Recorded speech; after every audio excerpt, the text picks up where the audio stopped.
So as I get up, I start to armor plate my mind and body. So a lot of people talk about discipline. Okay, great. Why do you fall off the fucking wagon? What does a morning look like for you at the moment? Have you got a routine of some kind? Yes, I run every single morning. So I'm up about 5:30. So every morning starts with a run. And that's because that's the one thing I hate to do more than anything in the world. So that's like my cup of coffee. And I'm all about armoring yourself. The second you leave your house, and the second you open your phone, the second you do any of that shit, you are now letting in poison and cancer. I make sure a lot of things you can't avoid. As I get up, I start to armor plate my mind and body. Like a person's going to war, you put your body armor on.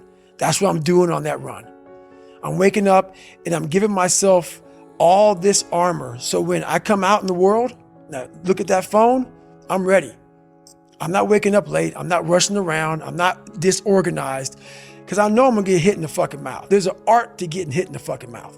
And that is why these things are important. You have to wake up and you have to give yourself belief. You have to give yourself confidence. It starts with that run. How long's the run typically at the moment? Nowhere under 12 miles. So 12 miles is the minimum. And what are you getting that done in? How long? It depends. Right now I'm running heart rate. So I'm running like 8:15s, 8:30s because I'm retraining right now. Because what's that? Is that zone 2 for you? Zone 2. Yep. Because of the leg surgery I had. So I'm going back, starting from scratch. So anywhere from about 1:30 to 2 hours, I run every day. You cycle as well? Yeah. How long are you cycling? It just depends. I do stationary bike right now a lot. Uh-huh. What are you using? Is it like a watt bike or something similar? Yeah, something similar. Yep. So I put my bike on a like trainer and I cycle. Yep. At least 3 or 4 days a week, I'll do that. Eat, and I'm in the gym. And then after that, to whatever's on the plan for the day. Your mind has to always be clear. That's why I meditate 2 hours every single night, because I refresh, I reorganize the garage, which is my mind, every night. So then discipline's in there, organization, everything is in this right spot. So when I wake up, I'm ready to go. That's how that works every day. Fasted on the morning? Yes. Up, straight out? Straight out. 90 minutes to 2 hours of running, back, eat. Are you still doing your stretching? Because you've got every 2 night. hours of... You've every got night. 2 hours of meditation, 90 minutes to 2 hours of running. How long's the gym session? 45 to an hour and a half. That's your day. There is no room for anything else. Yeah, there is. A lot of room. So there's 24 hours and I use it all pretty well. How's your sleep? What's your sleep like? It's really good. Okay. It you is getting now. 8 hours-ish, something like that? 7, 8 hours. Yeah. Well, you'd need to with this sort of volume. 7, 8 hours. And you're still doing your stretching stuff? Every night. So you've got a 4-hour block, basically, of stretching and meditation? Well, no, that's all in one block. You combine the two, right? Yeah, that's all in one block. Cool. That's one hell of a day. It is, and it's been like that for 7 years. What do you think most people get wrong about motivation? They think it's a permanent fix. They think it's something that is a constant. Maybe once I get it, I'm going to hold on to it. Nothing is permanent. Nothing is permanent. And a lot of times you have to learn to perform without motivation. You have to learn to perform without purpose. You have to learn to perform a lot of different things. And that's what people think. They think I need to have this motivation to work out, to study, to be better. So if they don't have it, they just don't fucking do it. And that's where you fail. You have to learn to train your mind well beyond motivation. If you have motivation, that's great. That's some kindling to the fire. All it takes is a little bit of fucking spark, you can burn the whole forest up.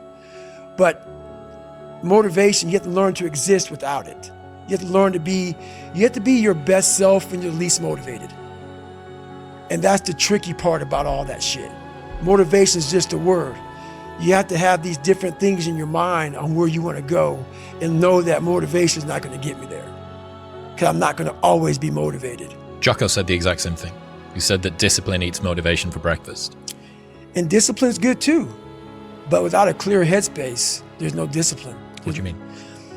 So let's say we have a circuit breaker, okay? And I'm loading everything up to one fucking circuit. Just load it up.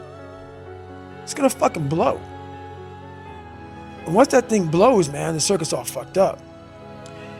You gotta have each thing plugged into the right spot, like a fucking crowded garage. You can't put anything in it. Once your brain is crowded, Discipline is great. Motivation is great. But if you can't fit shit in your brain because it's all fucking cluttered with shit, there's no discipline. You may have it sometimes when it fits in that crowded garage of your mind, but you don't have the consistency that you need to have with that discipline. So what are you talking about here? Are you saying doing self-work and reflecting on you as an individual? Are you doing therapy? I call it mental zones. I don't get into it much because it would be here all day. But basically, is you're organizing your mind so you can put that discipline. So a lot of people talk about discipline. Okay, great. Why do you fall off the fucking wagon? Why can't I continue with this routine? Going to the gym, being better, waking up early, eating the right foods. It's because maybe it's your kids, maybe it's your wife, maybe it's your job, and it's all just stuffed in your fucking brain. You don't have it compartmentalized and organized in these nice shelves. Like you look in the garage, it's all fucking a nice organized militant garage. Hey, where are my dumbbells? Right there. A lot of people whose brain, hey, where's my dumbbells? Let me look. They're fucking throwing shit. They're looking through totes. They're all fucked up. So where am I going to put discipline in that mind if I can't find other shit? You got to be able to find all these different things in your mind. Oh, I can put discipline right there. I can put consistency right there. I can put all these things right there in that spot. So that's what I'm talking about. If your life is not organized, and your life being everything around you, because it takes one little fucked up piece of an outside interference to clutter your whole mind.